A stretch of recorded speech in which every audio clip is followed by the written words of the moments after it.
আগারগাঁওয়ে মুক্তিযুদ্ধ জাদুঘর মিলনায়তনে আন্তর্জাতিক নারী দিবস উপলক্ষে আলোচনা সভা ও সম্মাননা প্রদান অনুষ্ঠানের আয়োজন করে জাতীয় কন্যা শিশু অ্যাডভোকেসি ফোরাম। বুধবার এই অনুষ্ঠানে ফোরামের সভাপতি, নির্বাচন ব্যবস্থা সংস্কার কমিশনের প্রধান সহ বিভিন্ন সংস্থা ও প্রতিষ্ঠানের প্রতিনিধিরা বক্তব্য রাখেন। এ সময় তারা বলেন, নারী ও শিশু নিপীড়নের বিরুদ্ধে সরকারকে আরও কঠোর হতে হবে।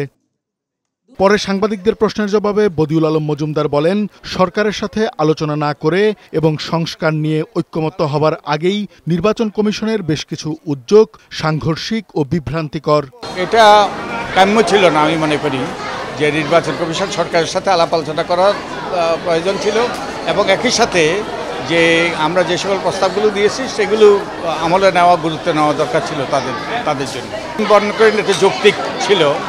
এটা আমি মনে করি এটা অনভিপ্রেত। এদিন এনআইডি কার্যক্রম নির্বাচন কমিশনের অধীনে রাখার দাবিতে আন্দোলনরত কর্মকর্তারা নির্বাচন ভবনে সংবাদ সম্মেলন করেন। বিগত সরকার স্বৈরাচারের সময় দেখেছি যে এনআইডি নিয়ে অনেক ব্যবসার চেষ্টা করা হয়েছে এবং ব্যবসা করেছে।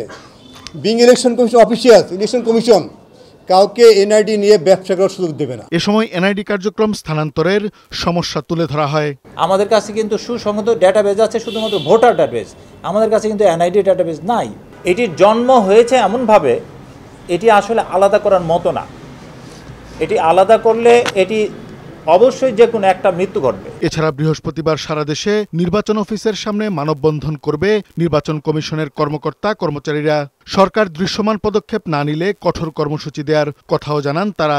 আমরা আগামীকাল সকাল 11টা থেকে 1টা পর্যন্ত আমরা স্ট্যান্ড ফর এনআইডি আমরা এটা পালন করব।